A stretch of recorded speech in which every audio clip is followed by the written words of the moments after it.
17 juillet 1990. J'ai vu cette nuit, ou plutôt ce matin de bonne heure, une énigme très symbolique, mais de quoi je ne sais pas. Voyons. Voici ce que j'ai noté dans mes bouts de vision. Une souche de jeune arbre. Jeune parce que son diamètre semblait n'avoir guère plus de 15 centimètres, d'environ 1 mètre ou 1,50 m de haut, qui a l'air sèche et décortiquée ou morte, et fendue au milieu comme par une hache, fendue sur 25 ou 50 centimètres.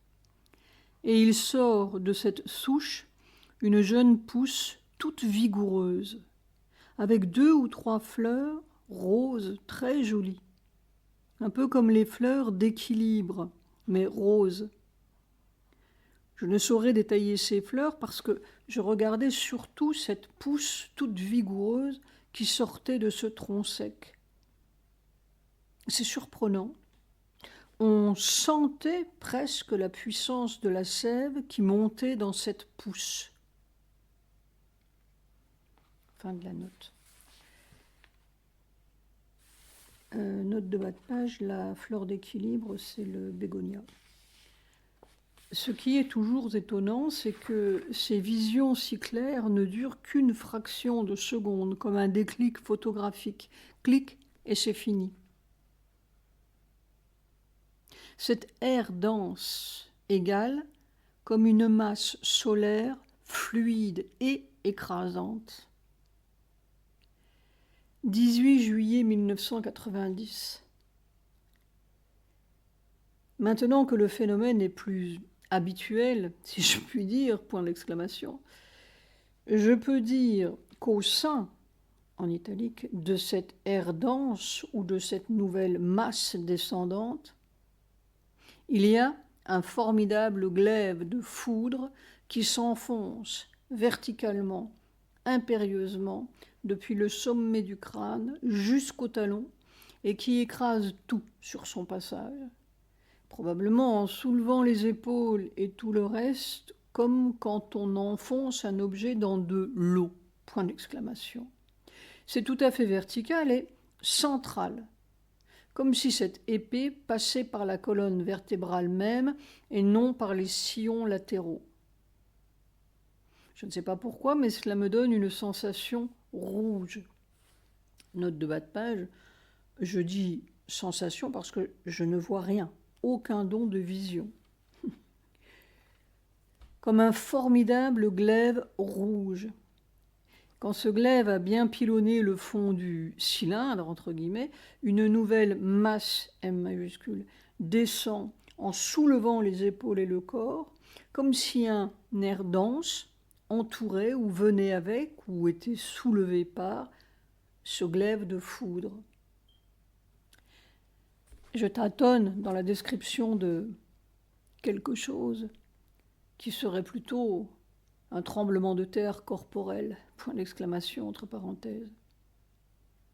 Ce qui était très clair ce matin, c'est cette espèce de glaive de foudre centrale et rectiligne. C'est peut-être cela, ce tronc fendu que j'ai vu l'autre jour. Soir, tremblement de terre à Manille.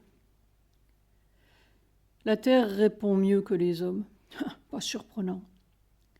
Peut-être que leurs tueries sont leur manière de répondre, entre guillemets. C'est la mort qui est en train de s'engloutir. Suite de ma vision. Je me demande si ce n'est pas la vieille souche humaine d'où il est en train de sortir une nouvelle pousse.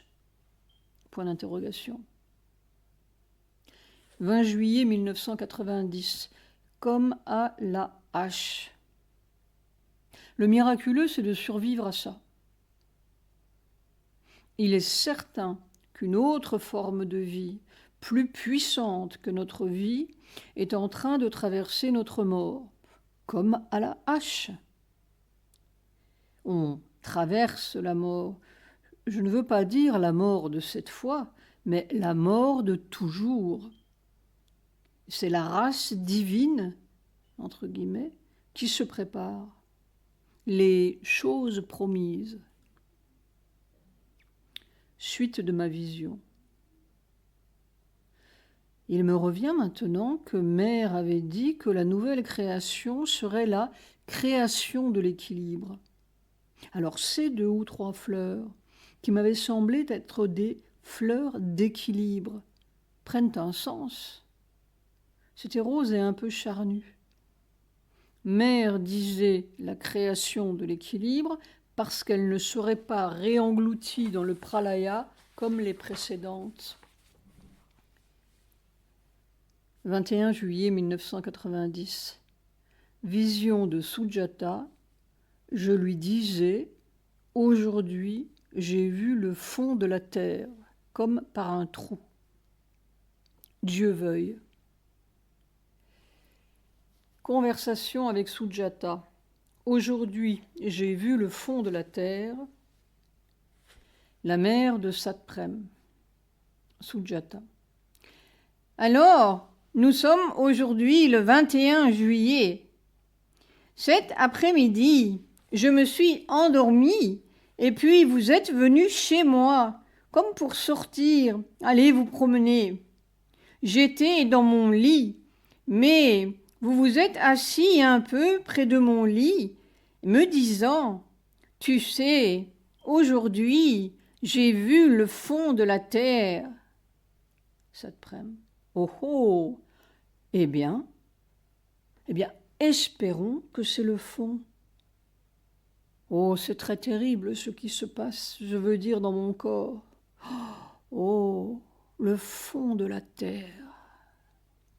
Vous n'avez dit que ça, mais dans ma conscience, c'était comme s'il y avait un trou qui avait été fait, et c'est à travers le trou que vous voyez, que vous avez vu. Vous savez, quand on parle, il y a certaines fois des images qui... Oui, c'était un peu comme ça. Il y avait un trou qui avait été fait. À travers un trou, vous avez vu ça. Je ne sais pas si ça a été fait ou quoi. Mon image, c'était ça. L'image, c'est ça. Il y a un trou, c'est ça. Eh bien, Dieu veuille que ça soit troué. C'est intéressant, ça. Oh, c'est très terrible. Très terrible. Silence. Tu as vu dans les garages de voitures, il y a quelquefois de grands cylindres à acétylène, tu sais. Tu vois ces gros cylindres de fonte qui sont très hauts, qui ont peut-être 2 mètres de haut. Tu vois ces cylindres de fonte? Eh bien, le corps, c'est tout à fait comme ça. C'est bourré de foudre, comme un cylindre. C'est bourré à exploser, à craquer. Et puis une nouvelle masse rentre là-dedans et va cogner au fond. Alors on est là constamment en train de... Tout dans le corps, quand il y a une nouvelle masse qui rentre, n'est-ce pas, dans ce truc qui est déjà plein à casser, tout le corps se soulève. Tout le corps se soulève, comme s'il allait casser. Et puis cette nouvelle masse de foudre descend au fond. Et puis encore, le corps est raide comme à craquer, n'est-ce pas? Et puis quand il est complètement raide à craquer, il y a encore une nouvelle masse qui rentre là-dessus. C'est fou en italique, point d'exclamation. Ce n'est pas exprimable, mais évidemment, il y a quelque chose qui cogne au fond, tu comprends? Alors, les nouvelles masses, elles viennent, ce sont des masses. Sri Aurobindo disait fluide. Heureusement que c'est fluide, sinon on éclaterait. Mais chaque fois, ça vient cogner au fond de ce cylindre, si tu veux, sous les pieds, c'est-à-dire la terre. Alors avec chaque respiration, ce n'est pas compréhensible. Tu vois ces grands cylindres de fonte qui sont pleins à craquer. S'il y avait un manomètre, ce serait le maximum, eh bien, Il rentre là-dedans comme une masse. C'est fou. On supporte ça, je ne sais pas comment, par une grâce suprême. Cette masse de foudre qui rentre en dépit de cette chose pleine, alors tout ce qui est dedans se soulève, comme quand on enfonce quelque chose, tout se soulève. Mes épaules, mon cou rentre dans la tête, je suis soulevée comme ça, et puis ça descend jusqu'au fond, et puis ça se cogne là, sous les pieds. Et quand c'est arrivé jusqu'au fond, c'est-à-dire que je suis là comme ça, comme une corde, si tu veux, le moindre fléchissement, tout casserait. Alors quand je suis arrivée à ce point de corde, une nouvelle masse rentre. C'est fou, ma douce. C'est impossible. Et ça vient toujours se cogner sous les pieds, tu comprends, comme si le passage n'était pas libre. Ça ne passait pas sous la terre. Ça doit passer parce que ça ne sera pas possible autrement. Mais le cylindre reste complètement bourré de foudre et lui, il étrangle. Il y a des moments là autour du cou où je suis comme étranglée en lettres capitales. Tu comprends?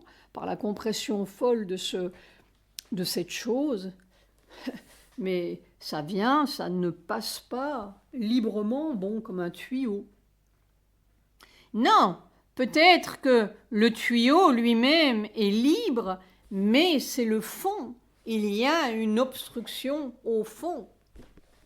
Oui, l'obstruction fait, n'est-ce pas, cette foudre ne tolère pas l'obstruction.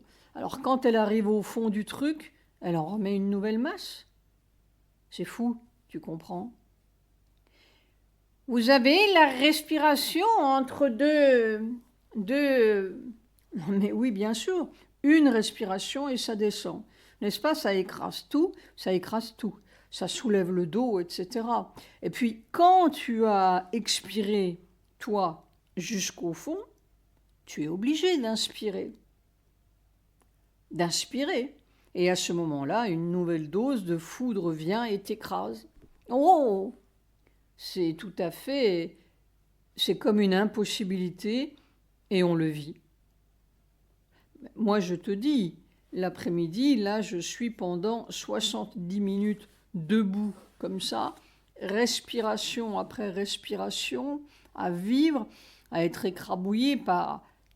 C'est fou, c'est terrible. Et quand cette masse arrive au fond, tout ton corps est raide en lettres capitales, comme si vraiment la moindre chose, et puis toc, tout casse. C'est périlleux.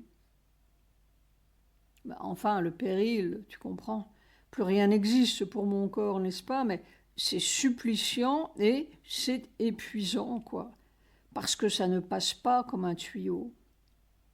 Librement, plus bas, en dessous des pieds, et ça se cogne. Et certainement, il doit y avoir quelque chose qui passe, parce que ça ne serait pas possible autrement.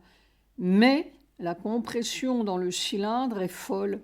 Cette foudre qui passe à travers un cylindre qui est déjà plein à craquer, c'est ça qui est à la fois impossible et périlleux et suppliciant. Quand cette foudre est arrivée en bas, et puis que toi, tu as expiré jusqu'au bout de tes pieds, si je puis dire, hein, tu veux respirer. Alors à ce moment-là, une nouvelle masse rentre. Alors là, il y a quelques secondes qui sont tout à fait folles, n'est-ce pas? Ça te soulève, oh, c'est tout à fait terrible à supporter. Alors évidemment, le cou et les épaules sont déchirés, quoi. Et puis c'est impérieux, irrésistible. Il n'y a que le suprême. Le corps sait très bien que c'est le suprême. Mais le corps, c'est un corps, quoi, hein? Il n'y a aucune peur, ça, il y a longtemps que c'est parti, mais il faut supporter. Il faut, n'est-ce pas, vraiment, à chaque étage, depuis le cou jusqu'en bas. Ça fait un long parcours, je t'assure. Un long parcours dont chaque millimètre est périlleux. Mais ça fait seulement le temps d'une expiration. Et après, il faut quand même que tu respires, que tu inspires. C'est là que ça devient terrible, et ainsi de suite. Alors, si on a touché le fond de la terre, si ça rentre jusqu'au fond de la terre, peut-être que ce serait le salut, tu comprends? S'il n'y avait plus, s'il y avait un trou, si ce n'était plus ce fond de cylindre où tout semble, je dis semble, se buter, mais en fait ça ne peut pas être vraiment fermé parce que j'éclaterais, n'est-ce pas? Il y a quelque chose qui doit passer, mais ça passe à travers une compression folle. Le cylindre, c'est le body, et puis c'est comme de la fonte, hein? Alors on éclate, on casse, on... quoi? Bon, heureusement que je peux dormir la nuit. Pas toujours très bien, mais ça décompresse et desserre un peu toutes ces vertèbres et tous ces muscles. C'est là où on se rend compte, alors à chaque millimètre du dos, que c'est une abominable prison, dont chaque fibre, c'est fait pour vous enfermer. C'est une prison. On s'en rend compte parce que ça doit tout traverser. Alors le corps sent que ça le traverse, en effet, hein, toutes ces fibres, ces nerfs, ces articulations, ces innombrables articulations, on se rend compte de la prison que c'est, parce que tout résiste, c'est-à-dire que tout souffre. C'est une souffrance totale et innombrable. Souffrance, c'est un petit mot. C'est une prison et ça doit traverser la prison. Et la prison n'est pas faite pour être traversée. Elle affirme à chaque seconde « je suis la prison ». Et puis si vous voulez en sortir, eh bien, oui, eh bien vous mourrez comme tout le monde. C'est ça que le corps vit seconde après seconde et jour après jour. Le corps, c'est des millions de fibres et d'articulations et de nerfs et de choses impossibles, quoi. C'est plein de barreaux, de microscopiques barreaux et des millions. Je le sais, je les mesure à chaque seconde de cette foudre. Je mesure tous les barreaux, les innombrables barreaux, c'est abominable. C'est tout à fait abominable. Bien sûr, c'est le suprême qui vous porte, alors il vous fait supporter l'impossible, tu comprends? Il vous permet que ce soit possible, mais à condition que vous subissiez les conditions. Les conditions sont les conditions. C'est une prison. Bon, alors tout se défend. Tout résiste, tout nie. Je suis la prison. Eh bien, en dépit de ça, le suprême vous traverse avec sa foudre, mais vous restez où vous êtes, la prison. Et vous devez accepter les conditions de la prison, c'est-à-dire toutes les souffrances et toutes les négations que vous infligent les gardiens de la prison. Vous ne sortirez pas, vous ne passerez pas. Et puis, chaque fibre vous dit ça, chaque vertèbre, chaque articulation et chaque nerf vous dit « vous ne passerez pas ». Tant qu'on est au niveau cellulaire, si je puis dire, tant qu'on est au niveau cellulaire, tout ça c'est merveilleux. Mais quand tu es vraiment dans la carapace animale, dans les os, dans les muscles, vraiment dans la structure purement animale, c'est-à-dire qui a été totalement fabriquée par la mort, alors là, c'est abominable à traverser. C'est une carapace qui a des millions d'années, et puis c'est la loi de la carapace. Eh bien, c'est comme ça. Alors, si, comme tu dis, par un trou, je te disais quoi que j'ai vu le fond de la terre, ça veut dire qu'on est au fond, qu'on arrive au fond. Et vous disiez, aujourd'hui, je t'assure que c'est très terrible. Mais vous savez, le aujourd'hui de notre temps, je ne sais pas ce que ça peut être. Oh, ce n'est pas des visions de loin, c'est que moi je sens bien que ça... Je ne sais pas comment dire, ma douce. Silence. Ce que le corps vit est si impossible. que c'est suprême, n'est-ce pas? Alors voilà, c'est comme ça. Je ne sais pas comment ça finira, mais... Par le triomphe du suprême. Hein? Par le triomphe du suprême. Oh, sûrement, sûrement. Il veut triompher. Il veut, en lettres capitales, n'est-ce pas? Et il vous donne tout ce qu'il faut pour... Il vous porte. Autrement, ce serait... Mais il y a des années que ce ne serait pas possible. Et depuis des années, je vis quotidiennement une espèce d'impossibilité qui devient possible parce qu'il vous tient. Mais, en lettres capitales, il faut supporter les conditions. On n'échappe pas aux conditions. On est en plein dans les conditions, c'est-à-dire la mort, la cruauté, le refus, la négation. Tout le système dit non, en lettres capitales. Et il vous le fait bien sentir que c'est non. Mais par sa grâce, S majuscule, vous supportez. Quand on est dans la carapace purement osseuse et animale, c'est la roche de fond, comme dit Sri Aurobindo. La roche de fond, c'est non. C'est non. C'est ce qui a bâti le monde. C'est ce non abominable. Tant qu'on est d'accord avec la prison, ça va bien. Jusqu'au jour où elle vous envoie de l'autre côté, bien entendu. Enfin, tant qu'on est d'accord, ça va bien, mais... Voilà ma douce. J'en ai trop dit. Pause.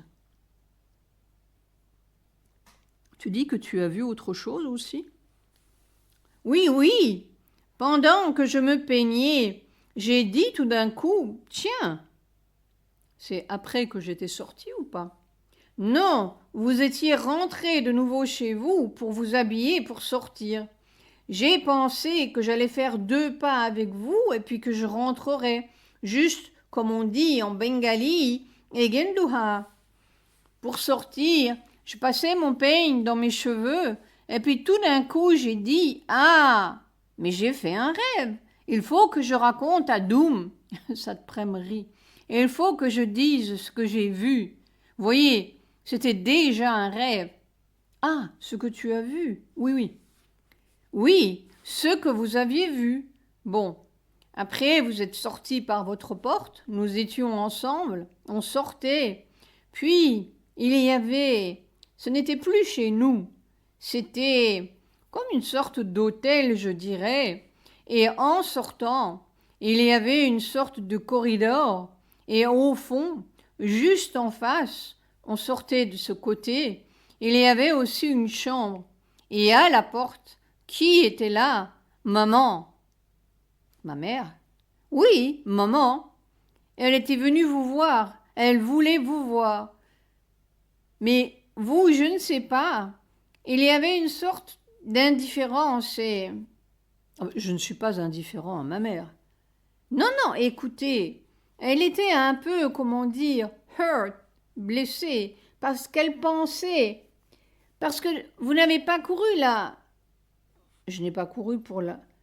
Oui, pas couru. Et il y avait aussi un monsieur avec elle, je ne sais plus qui, mais c'était comme si je le connaissais. Et juste devant la porte, elle était là. Elle était près de la porte. Oui, sur le pas de la porte. Nous venions comme ça. Oui, dans le couloir. Dans le couloir, et juste à l'extérieur, dans le couloir même, il y avait un mur. Et j'ai vu pencher de dos Carmen. Elle était penchée, elle faisait quelque chose. Derrière ma mère? Non, pas derrière. Maman était dans la chambre, elle sortait de la chambre et Carmen était déjà à l'extérieur. Oui, plus dehors. Oui, c'est ça. À l'extérieur, c'est-à-dire dans le couloir. Et alors, vous êtes allé quand même voir maman. Je suis passée un peu près de Carmen et maman disait « Alors il ne m'aime pas ?» J'ai dit « Il est comme ça, il ne veut pas montrer. » Rire. Et vous avez éclaté de rire. Maman a ri. Elle a compris tout d'un coup que vous étiez tellement plein d'émotions, n'est-ce pas, que vous ne vouliez pas la laisser éclater comme ça. Mais oui. C'était plutôt ça. Elle a compris. Ce qu'elle prenait pour de l'indifférence, c'était... J'ai toujours eu beaucoup d'amour pour elle. Elle a toujours été glacée, ma mère. Extérieurement, hein. Oui, extérieurement. Ma mère, on ne montre rien, on ne montre rien. Je savais qu'elle m'aimait beaucoup et je l'aimais beaucoup. Écoute, tiens, une histoire. La dernière fois que nous nous sommes vus. En France? Non. La dernière fois où elle était encore bien claire et droite, c'était en 76. À Pondichéry? Oui. La dernière fois. Je savais que c'était la dernière fois et elle savait que c'était la dernière fois. Alors elle s'est assise sur ces catamarans là sur la plage, ces bois là liés des pêcheurs. Elle s'est assise là et puis je me suis assis par terre dans le sable et je l'ai regardée. Alors elle s'est retournée vers moi et elle a dit « Ne nous attendrissons pas ». Tu sais, elle est solide, ma mère, hein. Alors, dans le rêve, c'était vous qui donniez le ton, Sujata rit. Et c'est elle qui se chantait. Oui, ne nous attendrissons pas. Wow! Je sentais son cœur qui était tout plein. Mais extérieurement, non, pas d'histoire, pas de drame, rire. Oh, elle était formidable, ma mère. Je t'assure que c'était un formidable rocher et elle m'aimait beaucoup. Mais oui, oui!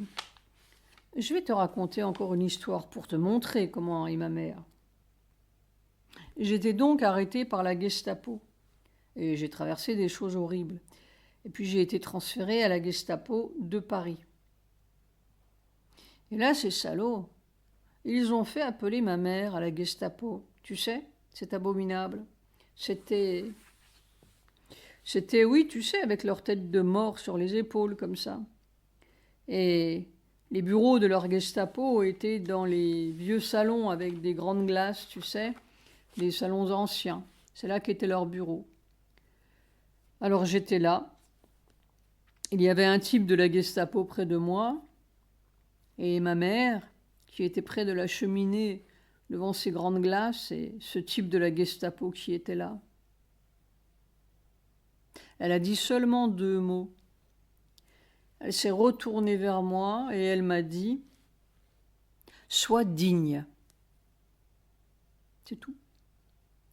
Et puis elle n'a pas bronché. Hein. Formidable! Oh oui. Oh, c'était une puissance, ma mère. Une puissance de dignité, de force intérieure et beaucoup d'amour pour moi. Mais un amour pas du tout sentimental, tu comprends? Le vrai amour. Pas du théâtre, non, ça. Elle avait horreur de ça. Mais la chose exacte comme ça. Pourquoi je raconte tout ça, ma douce? Mais ça, je me souviendrai, je me souviens.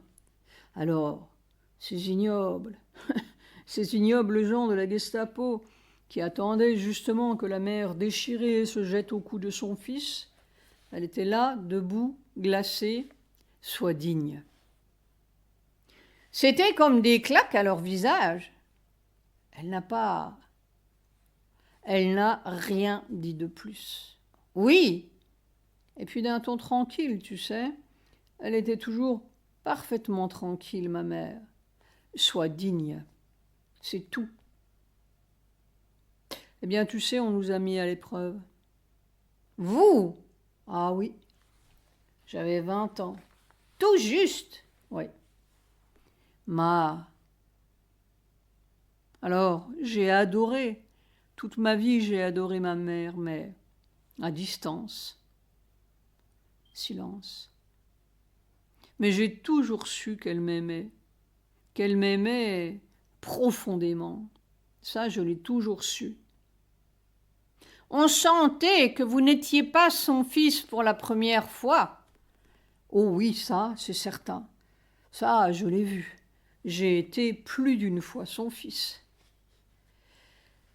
Voilà.